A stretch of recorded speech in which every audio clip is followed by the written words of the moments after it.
Hello everyone, welcome back to my YouTube channel. Today I'm doing a review of a trophy wine that I had with one of my subscribers who came to town to drink with me. And I've always had great experiences. Everyone is so polite on this channel. They're very knowledgeable drinkers. All the people that I see, my subscribers are always very knowledgeable, but also very polite and very humble. They have a lot of them, I think, have more wine knowledge than I do. But anyways, we got together on Bastille Day at one of my favorite restaurants in town called Alouette Bistro. Wonderful service there, and the food pairings were great. It's bistro style, so it was perfect with the wines that we had. So based on its Bastille Day celebration, we decided to drink only French wine. So it was a fun night, and if you're in Vancouver, please go down to visit Alouette Bistro. It's a great restaurant. First wine we had was the 1998 Bollinger Vieilles Francaises. And this is the usefulness of drinking with people that normally you don't drink with.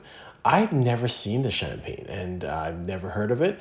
And so not in my circle of friends do they drink it very much. So I was so pleased to kind of discover this champagne, which is spectacular. So this is Bollinger's top end champagne, 100% Pinot Noir grapes, used from very old vine in the late 19th century.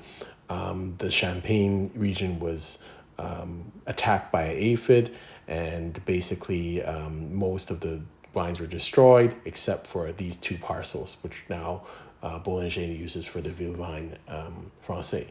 I think they only produce like 160 or 170 cases a year. It's a really small allocation because there's only two parcels.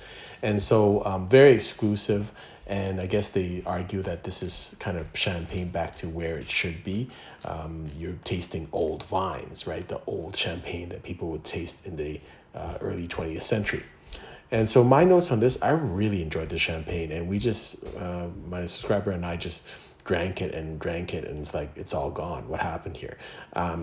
My notes were very balanced with brioche, apples, peaches, and plums on the aroma. Good acidity, still youthful with creaminess and dark fruit and plum flavors. I thought it was a spectacular wine. My rating was 96 points. Next wine we had was the Chateau Rayas 2006 Reserve Chateauneuf-du-Pape, 100% Grenache. And my experience again with this wine, it's useful to taste with other people. My last bottle, I had the 05, and I didn't like it. It was very loamy to a point where it was uncomfortable, kind of very barnyardy, stinky. Just not my style of wine, but it's nice to try it again. And I actually enjoyed this bottle. It needs a lot of time. It needs some fat, some beef, some lamb. That would really help it, and I thought that helped the experience. So my notes on it, it was very perfumed, got some spiciness. Of course, it's got that little bit of greenness also on the aftertaste. I thought it had tobacco in the aftertaste, a little bit of sandalwood, dark blueberry and blackberry flavors, almost like a compost or pastiness to it. But I liked it, and my rating of the wine was 93 points. I did manage to find some pictures of some of the appetizers I had with the champagne, but thereafter we were just having such a great time with the food and wine, we forgot to take pictures of the food. So the first thing, and this is all off their happy hour menu, each of these dishes is $12, which is really a good deal. The first thing is the baked brie with walnuts, bacon, maple syrup, and a baguette. So really nice dish that goes with champagne. And then here is the famous escargot with garlic butter and toast. So again, classic bistro food. Nice, goes well with a variety of things. We had it with champagne, but you can go with Pinot Noir. And this is shrimp provençal, which is with tomato, confit, garlic, white wine, and butter. Next is a wine that I've had many times. It's really funny because I've had a lot of these bottles, never done a review of it, just because every time I bring it to dinner, I just drink it all up. So unfortunately, again, I've ran out of my last bottle. I'll have to do another review of a different vintage of Chave, but very familiar with this vintage. This is the 07. And the great thing is about these things is the Reyes and the Chave, both of them were not the best vintages of these wines, but very drinkable right now, which is great. Good comparison because Rayas is Grenache. This is Syrah. And always loved this wine. Basically, this is, we're talking about Hermitage. This is one of the most famous producers out there. Almost monk-like in terms of how they do things, and at the top of the hill in Hermitage. My notes are fairly similar every time I taste it. So the notes are basically gets better with more air, food and time, barnyard malts and smoked meat on the aroma, full-bodied with figs, blueberry, soy sauce, and currants. There's a minerality and earthiness on the aftertaste.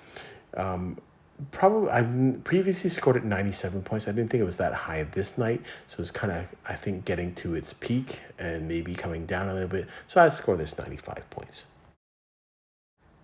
I had brought my corkscrew to open up the 61 D'Yquem, but my friend, the subscriber, brought his asso. So I told him I've actually never used an asso, so I thought it'd be neat for him to show me. And it was pretty easy. I just somehow I'm old school traditional. I just use a corkscrew, but my friend did a very excellent job here, as you can see. And actually, it does look quite easy, but I guess I've never done it, so maybe I've got to buy an asso and just try it out. But it came out, the cork was quite solid. It was a fairly good bottle. I will do a full review of this bottle in the future because I think it's deserving of that. I will just give you a Coles Notes version. I thought it was better than the 66 half bottle that I opened, and I think this full bottle is actually preferable. Whenever you get older wines, getting a full bottle is a big difference, I think, in terms of just the freshness of the wine. It was fully oxidized, but the cork was good. My notes: dried plums, figs with caramel, and coffee notes on the nose. Great viscosity, balance, and acidity. Honey, apricots, coffee, and kind of the top of the creme brulee. My rating was 93 points, but exceptional bottle and an exceptional experience to be able to drink a 61 vintage. So hard to complain. I know I'm being a little hard on these wines, but I've got to score it how I see it. And so I've had better experiences with the D'Yquem, but again, really exceptional. It's probably a little bit oxidized.